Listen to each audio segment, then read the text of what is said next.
दोस्तों, quick study number 1 YouTube channel में आप सभी का स्वागत है। तो दोस्तों, इस वीडियो के माध्यम से हम लोग पढ़ने वाले हैं एडिटोरिया करंट अफेयर वार्षिकी 2024, जो कि सितंबर 2023 से लेकर अगस्त 2024 तक है। दोस्तों, इसमें समसामयिकी वस्तुनिष्ठ प्रश्नोत्तर का 15 प्रैक्टिस सेट दिया हुआ है। इसको हम लोग अभी कवर कर रहे हैं। 1, 2, 3 सेट ऑलरेडी कंप्लीट हो चुका है। एडिटोरिया करंट अफेयर 2024 नाम से प्लेलिस्ट है, वहाँ से आकर आप लोग सभी पीछे वाला वीडियो देख सकते हैं। दोस्तों, ये BPSC, UPPSC, JSSC, railway, SSC, Bihar SI, BSSC, Bihar शिक्षक एवं अन्य सभी प्रतियोगी परीक्षाओं के लिए समान रूप से उपयोगी है। तो दोस्तों, चलिए आज हम लोग पढ़ने वाले हैं इसमें सेट नंबर 4। तो हम लोग बिना टाइम गंवाए चलते हैं सेट नंबर 4 पे। वीडियो शुरू करने से पहले दोस्तों, आप लोग से एक रिक्वेस्ट है, प्लीज़ आप सभी लोग एक बार वीडियो को लाइक कर दीजिएगा। चैनल पर पहली बार आए तो सब्सक्राइब कर अपने दोस्तों में शेयर जरूर कर दीजिएगा। दोस्तों, थोड़ा तबीयत खराब होने की वजह से रेगुलर वीडियो नहीं ला पा रहा हूँ। मैं वादा करता हूँ कि आप लोग को जल्द रेगुलर डेली करंट अफेयर जो है वो भी मिलने लगेगा, और साथ में जो भी प्रैक्टिस सेट है वो भी शुरू होगा जल्द से जल्द। तो आप लोग थोड़ा सपोर्ट करिए हमें, आप लोग सपोर्ट करिएगा तो मुझे एनर्जी मिलेगी और मैं आप लोग के लिए और बेहतर प्रयास कर दूंगा। ठीक है, चलिए हम लोग शुरू करते हैं। अगर आप लोग को पीडीएफ चाहिए तो हमारा टेलीग्राम चैनल ज्वाइन कर लीजिएगा, वहाँ से आप लोग को सभी पीडीएफ जो है आसानी से प्राप्त हो जाएगा। तो चलिए, हमारा पहला क्वेश्चन है कि विश्व हाइड्रोजन सम्मेलन 2024 के संबंध में निम्नलिखित कथनों पर विचार करिए। विश्व हाइड्रोजन सम्मेलन 2024 में दोस्तों अभी हाल ही में हुआ है। तो इसमें कह रहा है कि 2-3 कथन दिया हो, इस पर विचार करके हम लोग को बताना है क्या सही है क्या गलत है। ठीक है, तो कह रहा है कि यह नीदरलैंड के रोटरडम में आयोजित किया गया है। तो विश्व जो हाइड्रोजन सम्मेलन 2024 दोस्तों, यह नीदरलैंड के रोटरडम में आयोजित किया गया है, तो बिल्कुल सही है। दूसरा कह रहा है कि भारत अपने उद्योग को बढ़ावा देने के लिए इस सम्मेलन का उपयोग एवं मंच के रूप में किया है, एक मंच के रूप में किया है, तो ये भी बिल्कुल सही है हमारा। तीसरा कह रहा है कि भारत का लक्ष्य 2030 तक 5 मीट्रिक टन की हरित हाइड्रोजन उत्पादन टन क्षमता हासिल करना है, तो ये बिल्कुल गलत है। तो हमारा 1 और 2 हो जाएगा, ऑप्शन बी हो जाएगा, 1 और 2 सही है। ठीक है, अगला चलते हैं। दूसरा नंबर क्वेश्चन है, विश्व वन्यजीव अपराध रिपोर्ट 2024 के संबंध में निम्नलिखित कथनों पर विचार करना है। किसके बारे में? विश्व वन्यजीव अपराध रिपोर्ट आया है 2024 में, इसके बारे में हम लोग को विचार करना है। तो कह रहा है कि इसे जलवायु परिवर्तन पर संयुक्त राष्ट्र फ्रेमवर्क कन्वेंशन जो है द्वारा जारी किया जाता है, तो ये बिल्कुल गलत है। ये जो है संयुक्त राष्ट्र फ्रेमवर्क कन्वेंशन के द्वारा जारी नहीं किया जाता है। दूसरा कह रहा है, वर्ष 2015 से 21 के दौरान वैश्विक अवैध वन्यजीव व्यापार से गेंडे और देवदार में सबसे अधिक प्रभावित पशु और वनस्पति प्रजातियां थीं, तो बिल्कुल सही है दोस्तों। गेंडा और देवदार जो है, गेंडा पशु हो गया और देवदार जो हो गया वनस्पति, ये विलुप्त हो रहा है, तो ये हमारा हो जाएगा ऑप्शन नंबर 2 सही है, तो ऑप्शन बी हो जाएगा हमारा आंसर। अगला देखते हैं, तीसरा नंबर क्वेश्चन है, फार्म 17C का संबंध किससे है? दोस्तों, फार्म 17 जो सी है, इसका संबंध मतदान केंद्र पर दर्ज मतों के लेखा जोखा से है। मतदान केंद्र पर दर्ज जो मत है, इसके लेखा जोखा से संबंधित है फार्म 17C। अगला है 4 नंबर क्वेश्चन, कह रहा है कि हाल ही में कौन सा देश अंतर्राष्ट्रीय सौर गठबंधन का 99वां सदस्य बन गया है? तो अंतर्राष्ट्रीय सौर गठबंधन का 99वां सदस्य देश बन गया है दोस्तों। तो कौन बना है? ये बना है स्पेन, 99 है। और 100वां सदस्य दोस्तों अभी हाल ही में बना है, कौन बना है? तो 100वां है पराग्वे। ठीक है, पराग्वे 100वां है और 99 कौन है? स्पेन है। हमारा ऑप्शन ये हो जाएगा स्पेन। 5 नंबर क्वेश्चन है, एक राष्ट्र एक हवाई क्षेत्र के विचार के साथ भारत के नागपुर में प्रोजेक्ट ईशान शुरू किया गया है। ईशान का पूर्ण रूप विस्तार क्या है, यानी फुल फॉर्म ईशान का क्या है दोस्तों? तो ईशान का फुल फॉर्म है Indian single sky harmonised air traffic management. तो ऑप्शन ये हो जाएगा हमारा Indian single sky harmonised air traffic management, ये हमारा आंसर हो जाएगा। 6 नंबर क्वेश्चन है, पेरिस 2024 ओलंपिक के शुभंकर का नाम क्या है? तो पेरिस में अभी दोस्तों हाल ही में ओलंपिक हुआ है 2024 में, ओलंपिक कहाँ? पेरिस में हुआ है। तो इसका कह रहे हैं शुभंकर क्या है? तो इसका शुभंकर था दोस्तों फ्रीज था इसका शुभंकर। अगला है 7 नंबर क्वेश्चन, कह रहा है निम्नलिखित कथनों पर विचार करिए। क्या है? 2 कथन है कि देश का पहला AI आधारित सरकारी टीवी चैनल DD न्यूज बनने जा रहा है। DD न्यूज दोस्तों सरकारी चैनल बनने जा रहा है, तो ये क्या सही है? तो नहीं, ये दोस्तों गलत है। DD न्यूज है पहला सरकारी चैनल बनने नहीं जा रहा। दूसरा कह रहा है कृत्रिम बुद्धिमत्ता यानी कि AI आर्टिफिशियल, इसका फुल फॉर्म होता है AI का आर्टिफिशियल इंटेलिजेंस आधारित AI कृषि और AI भूमि समाचार एंकर हैं, तो ये बिल्कुल सही, हमारा ऑप्शन 2 सही हो जाएगा। तो ऑप्शन हो जाएगा हमारा बी, केवल 2। 8 नंबर क्वेश्चन कर रहा है कि निम्न में किस अंतरिक्ष एजेंसी ने ध्रुवीय क्षेत्र के अध्ययन के लिए जो है प्रीफायर नामक मिशन लॉन्च किया है। हाल ही में किस अंतरिक्ष एजेंसी का नाम बताना है दोस्तों, ने किस अंतरिक्ष एजेंसी ने ध्रुवीय क्षेत्र के अध्ययन के लिए प्री फायर नामक मिशन को लॉन्च किया है। तो किसने किया है दोस्तों, तो ये किया है नासा ने। नासा किया है दोस्तों, कहाँ का अंतरिक्ष एजेंसी है, ये दोस्तों अमेरिका का है। इसरो कहाँ का दोस्तों, ये है अपना इंडिया का, ठीक है, इंडिया का इसरो है, और नासा कहाँ का है, अमेरिका का है। 9 नंबर क्वेश्चन देख लेते हैं, ड्रोन दीदी योजना किस मंत्रालय की पहल है। दोस्तों ड्रोन दीदी योजना जो है ये है कौशल विकास तथा उद्यमता मंत्रालय है, इसका पहल है ड्रोन दीदी योजना। 10 नंबर क्वेश्चन है, सेला सुरंग के संबंध में निम्नलिखित कथनों पर विचार करना है। सेला सुरंग के बारे में 2 कथन दिया, कह रहा है कौन का कथन सही है उसको चुनना है। तो पहला कह रहा है कि यह दुनिया की सबसे लंबी 2 लेन सुरंग है जो 13,000 फीट से अधिक ऊंचाई पर स्थित है। ये बिल्कुल सही है, दुनिया का सबसे लंबी 2 लेन वाला सुरंग है और 13,000 से अधिक फुट की ऊंचाई पर स्थित है। दूसरा कह रहा है इसका निर्माण BRO द्वारा पीर पंजाल श्रेणी में किया गया है। तो नहीं, ये ऑप्शन हमारा दूसरा गलत है, तो हमारा आंसर हो जाएगा एक, केवल एक सही है। 11 नंबर क्वेश्चन है, 77वें कांस फिल्म फेस्टिवल में सर्वश्रेष्ठ अभिनेत्री का पुरस्कार जीतने वाली पहली भारतीय कौन बनी है। सर्वश्रेष्ठ 77वां कांस फिल्म फेस्टिवल हुआ दोस्तों अभी हाल में, कर सर्वश्रेष्ठ अभिनेत्री का पुरस्कार जीतने वाली पहली भारतीय है, कौन बनी है, महत्वपूर्ण है, पहली भारतीय है तो इसलिए महत्वपूर्ण है, ये है अनसुईया सेन गुप्ता। अनसुईया सेन गुप्ता बनी है ये, ठीक है। अगला है 12 नंबर क्वेश्चन है कि India ports global limited Iran के चाबहार बंदरगाह पर कौन सा टर्मिनल संचालित करेगा।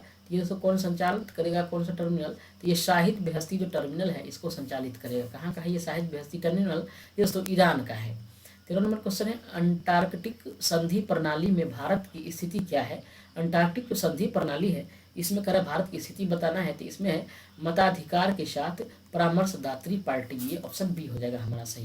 14 नंबर क्वेश्चन है, निम्नलिखित कथनों पर विचार करना है, क्या है, तो कह रहा है कि कोयला मंत्रालय ने छत्तीसगढ़ में भूमिगत कोयला गैसीकरण के लिए भारत की पहली पायलट प्रोजेक्ट की शुरुआत किया है, ये गलत है। दूसरा नंबर कह रहा है कि इस कार्य के लिए ईस्टर्न कोलफील्ड लिमिटेड को नेतृत्व सौंपा गया है, तो ये बिल्कुल सही है, इसके लिए जो है ईस्टर्न कोलफील्ड लिमिटेड को नेतृत्व सौंपा गया है, तो हमारा आंसर हो जाएगा कौन, ऑप्शन नंबर बी हो जाएगा सही। अब देखते हैं हम लोग दोस्तों 15 नंबर क्वेश्चन कह रहा है कि CAR-T सेल थेरेपी निम्नलिखित में से किस प्रकार का नया रूप है। तो CAR जो है टी थेरेपी, ये एक थेरेपी है एक प्रकार का, तो किस प्रकार का एक नया रूप है दोस्तों, किसका है, तो ये है सेलुलर इम्यूनोथेरेपी, इसको कहते हैं सेलुलर इम्यूनोथेरेपी। 16 नंबर क्वेश्चन देख रहा है, मिलान करना है सूची 1 के व्यक्ति को सूची 2 के व्यक्ति की उपलब्धि के सामने इसको मिलान करना है। कह रहा है कि टोलेम कौन है दोस्तों, ये टोलेम जो है दोस्तों ये है टोलेम जो है ये वियतनाम के राष्ट्रपति अभी हाल ही में बने हैं, कौन, टोलेम। कहाँ के, वियतनाम के राष्ट्रपति बने हैं कौन, टोलेम। जॉन स्लेवन कौन है दोस्तों, तो जॉन स्लेवन जो है ये अंतर्राष्ट्रीय एल्युमिनियम संस्थान के उपाध्यक्ष बने हैं, कौन, जॉन स्लेवन अंतर्राष्ट्रीय एल्युमिनियम संस्थान के उपाध्यक्ष बने हैं। सी में लुइस अविनादर, दोस्तों लुइस अविनादर कौन है, तो ये है ये डोमिनिकल रिपब्लिकन के राष्ट्रपति है, डोमिनिकल रिपब्लिक के राष्ट्रपति है कौन, लुइस अविनादर। और उसके बाद अंद्रोई बेलोसाई कौन है, तो ये रूस के रक्षा मंत्री है। अगला देखते हैं हम लोग दोस्तों, ऑप्शन हो जाएगा हमारा सी। 17 नंबर क्वेश्चन देख लेते हैं, हाल ही में किस देश द्वारा दुनिया के पहले 6G डिवाइस का प्रोटोटाइप पेश किया गया है। 6G डिवाइस का प्रोटोटाइप पेश कर दिया गया है अभी दोस्तों, किस देश के द्वारा, जापान के द्वारा, ऑप्शन सी हो जाएगा हमारा जापान। 18 नंबर क्वेश्चन कर रहा है, निम्नलिखित कथनों पर विचार करिए। 2 कथन दिया हुआ, विचार करना है क्या सही है क्या गलत है। कह रहा है लद्दाख में उल्लास कार्यक्रम के तहत युवाओं का रोजगार के लिए प्रशिक्षण दिया जा रहा है, तो ये बिल्कुल गलत है। उल्लास केंद्रीय कौशल विकास तथा उद्यमता मंत्रालय की पहल है, तो ये भी गलत है। तो 1 और 2 दोनों गलत है दोस्तों, तो हमारा ऑप्शन हो जाएगा डी, ना तो 1 और नहीं 2 सही है। 19 नंबर क्वेश्चन देख लेते हैं, 77वीं विश्व स्वास्थ्य सभा कहाँ आयोजित की गई है।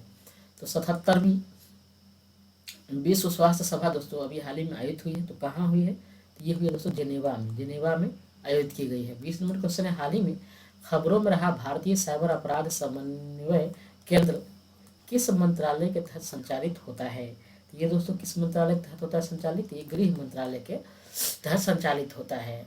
अगला है 21 नंबर है देश के सबसे बड़ा कौशल कार्यक्रम इंडिया स्किल्स प्रतियोगिता 2024 हाल ही में किस स्थान पर शुरू हुआ है। देश का सबसे बड़ा कौशल कार्यक्रम इंडिया स्किल्स प्रतियोगिता 2024 अभी हाल ही में किस स्थान पर कह शुरू हुआ है। ये हुआ दोस्तों नई दिल्ली में। ऑप्शन सी हो जाएगा नई दिल्ली। 22 नंबर क्वेश्चन है एनओएए द्वारा जारी एक हालिया रिपोर्ट के अनुसार पिछले वर्ष मिस्र की कितनी प्रतिशत प्रवाल भित्तियां विरंजित हुई हैं। तो मिस्र की जो प्रवाल भित्ति दोस्तों विरंजित हो रही हैं तो कितना परसेंट हुआ है पिछली बार, तो ये बताना है हमें। तो ये हुआ दोस्तों 60%। ऑप्शन भी हो जाएगा 60% जो है भित्तियां विरंजित हो चुका है। 23 नंबर क्वेश्चन देख लेते हैं। हाल ही में खबरों में रहा डायसन स्फीयर क्या है। तो खबर में रहा है दोस्तों डायसन स्फीयर, इसलिए महत्वपूर्ण है। तो क्या है इसके बारे में बताना है। तो ये है दोस्तों एक तारे की ऊर्जा का दोहन करने के लिए एक काल्पनिक इंजीनियरिंग परियोजना है।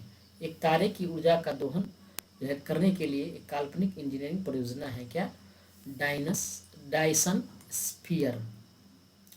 अब चलते हैं हम लोग क्वेश्चन नंबर 24 पर। 24 नंबर हमारा क्वेश्चन है कि फोनपे ने हाल ही में किस देश में यूपीआई सेवाएं शुरू की है। दोस्तों फोनपे अभी हाल ही में यूपीआई सेवा शुरू किया है। तो कह रहा है किस देश में शुरू किया है। श्रीलंका में किया है। ऑप्शन सी हो जाएगा श्रीलंका। अगला क्वेश्चन है 25 नंबर यात्रा और पर्यटन विकास सूचकांक 2024 हाल ही में किस संगठन द्वारा जारी किया गया है। यात्रा और पर्यटन विकास सूचकांक 2024 जो है दोस्तों अभी हाल ही में जारी हुआ है। किस संगठन द्वारा हुआ है। तो ये विश्व आर्थिक मंच के द्वारा जारी हुआ है। 26 नंबर क्वेश्चन है हाल ही में किस यूरोपीय देश ने फिलिस्तीन को देश का दर्जा दिया है। यूरोपियन देश दोस्तों अभी हाल ही में फिलिस्तीन का दर्जा दे दिया है इसको। तो किसने दिया है। तो ये दिया है दोस्तों नॉर्वे, आयरलैंड और स्पेन ने। ऑप्शन ये हो जाएगा नॉर्वे, आयरलैंड और स्पेन, ये यूरोपियन देश है और इसने फिलिस्तीन को मान्यता दे दिया है देश का। 27 नंबर क्वेश्चन है हाल ही में किस संस्थान ने उत्तर भारत में वायु प्रदूषण और स्वास्थ्य प्रभाव पर एक शोध रिपोर्ट प्रस्तुत की है। हाल ही में किस संस्थान ने उत्तर भारत में वायु प्रदूषण और स्वास्थ्य प्रभाव पर एक शोध रिपोर्ट प्रस्तुत किया है। दोस्तों किस संगठन ने किया है। तो ये आईआईटी जोधपुर ने किया। ऑप्शन सी है आईआईटी जोधपुर।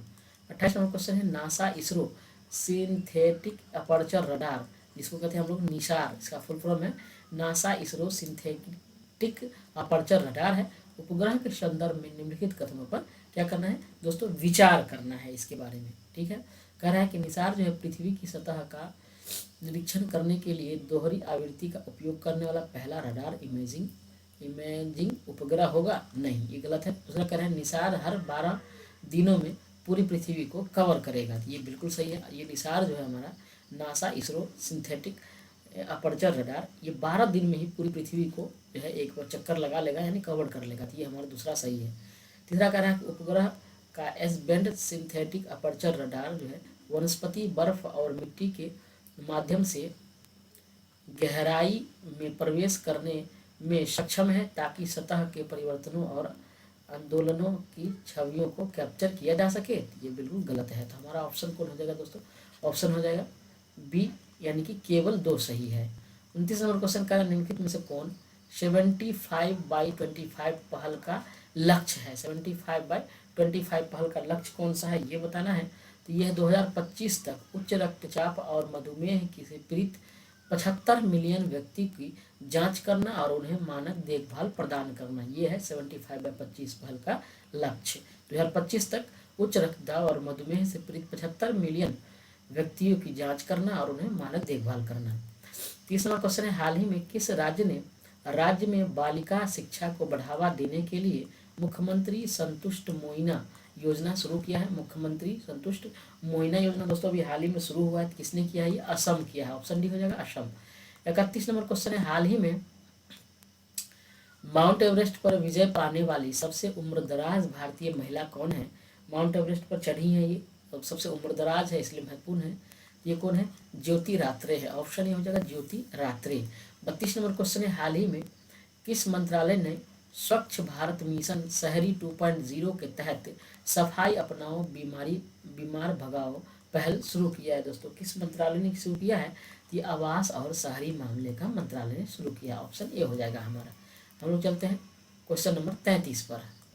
तो हमारा 33 नंबर क्वेश्चन है कि निम्नलिखित में से किस देश द्वारा क्रिप्टो माइनिंग ऑपरेशन स्थापित करने की घोषणा हुई है। क्रिप्टो माइनिंग जो ऑपरेशन है दोस्तों किसके द्वारा स्थापित करने की घोषणा हुई है? ये भूटान के द्वारा। ऑप्शन ही हो जाएगा भूटान। 34 नंबर क्वेश्चन है, हाल ही में समाचारों में रहा उजानी बांध किस राज्य में स्थित है? उजानी बांध दोस्तों समाचार में था, कहाँ है? महाराष्ट्र में है, ऑप्शन डी। 35 नंबर क्वेश्चन है, हाल ही में कौन सा हवाई अड्डा जीरो वेस्ट टू लैंडफिल सम्मान प्राप्त करने वाला भारत का पहला हवाई अड्डा बनकर इतिहास रच दिया है दोस्तों? तो कौन सा हवाई अड्डा है? यह है तिरुवनंतपुरम अंतर्राष्ट्रीय हवाई अड्डा। ऑप्शन हो जाएगा तिरुवनंतपुरम। 36 नंबर क्वेश्चन है, हाल ही में खबरों में रहा ग्रह संरेखण क्या है? खबर में था कौन? ग्रह संरेखण। तो कह रहा है ये क्या है दोस्तों? तो ग्रह संरेखण जो है यह एक शब्द है जिसका उपयोग सौरमंडल में ग्रहों की स्थिति का वर्णन करने के लिए किया जाता है। यह एक शब्द है जिसका उपयोग सौरमंडल में ग्रहों की स्थिति का वर्णन करने के लिए किया जाता है। 37 नंबर क्वेश्चन है, हाल ही में किस देश ने ASMPA सुपरसोनिक क्रूज मिसाइल का सफल परीक्षण किया है? असम्पा ASMPA सुपरसोनिक क्रूज मिसाइल का अभी सफल परीक्षण किया है। तो कौन सा देश है? ये फ्रांस है। ऑप्शन बी हो जाएगा फ्रांस।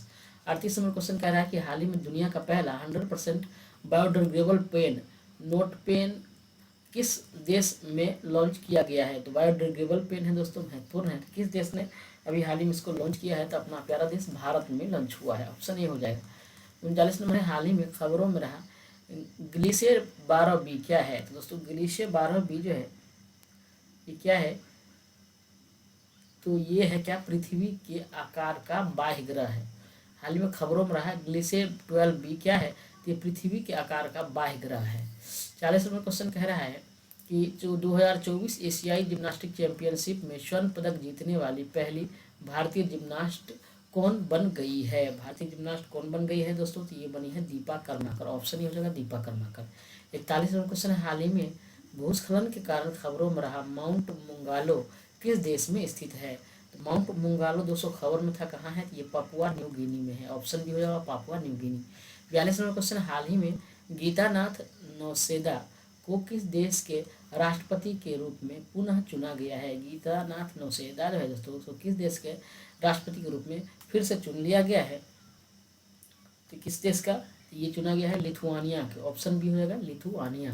अब हम लोग चलते हैं दोस्तों नेक्स्ट क्वेश्चन पर। 43 नंबर क्वेश्चन है, हाल ही में खबरों में रहा कैंपी फ्लेगेग्रेई एक सक्रिय ज्वालामुखी किस देश में स्थित है? हाल ही में खबरों में रहा कैंपी फ्लेग्रेई एक सक्रिय ज्वालामुखी किस देश में स्थित है? ये दोस्तों कहाँ? इटली में है। ऑप्शन ये हो जाएगा इटली में स्थित है। 44 नंबर क्वेश्चन है, भारतीय पुरातत्व सर्वेक्षण के ने हाल ही में किस राज्य में नवपाषाण युग की चट्टान नक्काशी की खोज की है? भारतीय पुरातत्व सर्वेक्षण ने हाल ही में किस राज्य में की है दोस्तों? क्या? नवपाषाण युग की चट्टान नक्काशी की खोज की है दोस्तों। किस राज्य में की है? ऑप्शन ये गोवा में। ऑप्शन ये गोवा में खोज किया है। 45 नंबर क्वेश्चन है, हाल ही में खबरों में रहा प्रवाह पोर्टल किस संस्था द्वारा लॉन्च किया गया है? प्रवाह पोर्टल का किस संस्था द्वारा लॉन्च किया गया है? ये दोस्तों RBI द्वारा लॉन्च किया गया। ऑप्शन हो जाएगा RBI। 40 नंबर क्वेश्चन है, हाल ही में किस भारतीय शांति सैनिक को 2023 के लिए संयुक्त राष्ट्र सैन्य लिंग अधिवक्ता का पुरस्कार मिला है? किसको मिला है दोस्तों? ये मिला है राधिका सेन को। ऑप्शन बी हो जाएगा राधिका सेन। 47 नंबर क्वेश्चन है, हाल ही में खबरों में रही रुद्र M2 हवा से सतह पर मार करने वाली मिसाइल किस संगठन द्वारा विकसित की गई है? दोस्तों किस संगठन द्वारा विकसित की गई है? कि DRDO द्वारा विकसित की गई है। ठीक है, DRDO। 48 नंबर क्वेश्चन है, हाल ही में खबरों में रहा K9 वज्र क्या है? खबर में है K9 वज्र कह रहा क्या है? ये स्वचालित तोप खाना प्रणाली है। ऑप्शन ही होगा स्वचालित तोप खाना प्रणाली है वज्र 9 K9 वज्र। 49 नंबर क्वेश्चन है, DRDO द्वारा हाल ही में परीक्षण किए गए स्मार्ट प्रणाली का पूर्ण रूप क्या है? स्मार्ट प्रणाली का दोस्तों पूर्ण रूप क्या है? ये है supersonic missile assisted release of torpedo. ये ऑप्शन नंबर ए हो जाएगा। ये स्मार्ट का फुल फॉर्म क्या है? Supersonic missile assisted release of torpedo. 50 number question है, रक्षा अनुसंधान और विकास संगठन DRDO के वर्तमान अध्यक्ष कौन है? सो डीआरडीओ के वर्तमान अध्यक्ष कौन है, तो ये समीर वी कामत हैं, डीआरडीओ के वर्तमान अध्यक्ष। तो दोस्तों आज के लिए इतना ही। आप लोग को वीडियो कैसा लगा कमेंट करके जरूर बताइएगा। दोस्तों एग्जाम काफ़ी नज़दीक है, तो आप लोग जो मिशन मोड में लग जाइए। बहुत जल्द मैं आप लोग के लिए प्रैक्टिस सेट लाने वाला हूं, तो आप लोग हमें कमेंट करके जरूर बताइएगा कि कौन सा प्रैक्टिस सेट पहले लाऊं, टेक्नीशियन, एनटीपीसी अंडर ग्रेजुएट या आरटीपीसी ग्रेजुएट या फिर बिहार एसएससी का इंटर लेवल और ग्रेजुएट लेवल। तो आप लोग हमें कमेंट करके जरूर बताइएगा। तो आज के लिए इतना ही, धन्यवाद, जय हिंद। पीडीएफ के लिए हमारा टेलीग्राम जरूर ज्वाइन कर लीजिएगा।